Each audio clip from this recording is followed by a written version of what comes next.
Hello everyone, সবাইকে জানাই শুভ শারদিয়া। আশা করি সবাই খুব ভালো আছে। আজকের ভিডিওটা অষ্টমীর সকালের ভিডিও। আর এই অষ্টমীর অঞ্জলি নিয়ে কিন্তু আমার অন্যান্য বছর কোনো প্রস্তুতি থাকে না।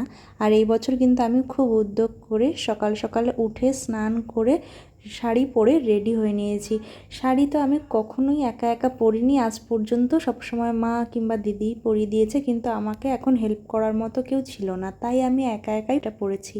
বাস্তব জীবনে কিন্তু বাইরে বেরোবার সময় আমি খুব বেশি সাজগোজ করি না, শুধু আমি বেসিক যেই জিনিসগুলো প্রয়োজন করার সেগুলোই করি, আর এখনও সেগুলোই করব।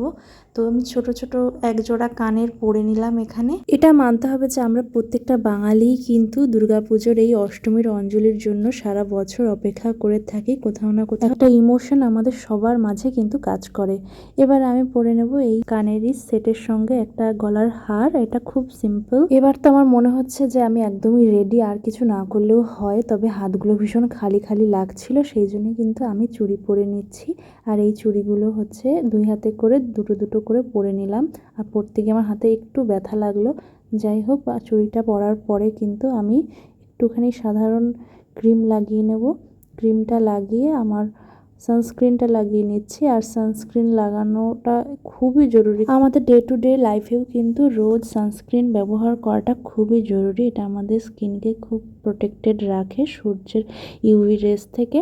তো আমি ভালোভাবে সানস্ক্রিন অ্যাপ্লাই করে নিলাম, কারণ বাইরে প্রচণ্ড রোদ। তো সানস্ক্রিন অ্যাপ্লাই করার পরে আমি এবার একটু কাজল লাগিয়ে নেবো। আর কাজলটা কিন্তু একদম ডিপ ব্লু কালারের, সেই জন্য আমি এই শাড়ির সঙ্গে ব্লু কালারটা চুজ করেছি। তো দুই চোখেই কিন্তু কাজল লাগিয়ে নিলাম। আর আমি একটুখানি সামান্য মাস্কারা দিয়ে আমার পলকগুলোকে একটু বড় বড় করে দিচ্ছি এখানে। তো মাস্কারা লাগানোর পর কিন্তু আমার চোখগুলো বেশ বড় বড় দেখাচ্ছে। আর মাস্কারা লাগানোর পর এখন আমি করে নেবো একটুখানি লিপ লাইনার। লিপ লাইনার করার পর আমি একটা পিঙ্ক কালারের লিপস্টিক লাগিয়ে নিচ্ছি। তো লিপস্টিকটা লাগানোর পর আমার মনে হলো যে লিপস্টিকটা আমাকে ঠিক মানাচ্ছে না, আমার শাড়ির সঙ্গে আর ফেসের সঙ্গে যাচ্ছে না, তাই আমি সেটা মুছে আবারও লিপ লাইনার করে নিলাম। আর আরেকটা নিউড শেড অ্যাপ্লাই করে নিচ্ছি ঠোঁটে।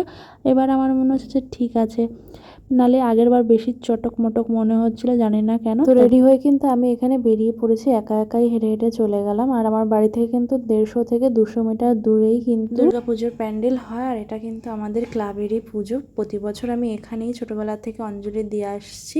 তো অঞ্জলি দেওয়ার পরে কিন্তু এখানে দেখলাম যে প্রসাদ দেওয়া হচ্ছে। এখানে কিন্তু কাকিমার সঙ্গে দেখা হয়ে গেল। তো কাকিমার সঙ্গে আমি লাইনে দাঁড়িয়েছিলাম প্রসাদ নেওয়ার জন্য।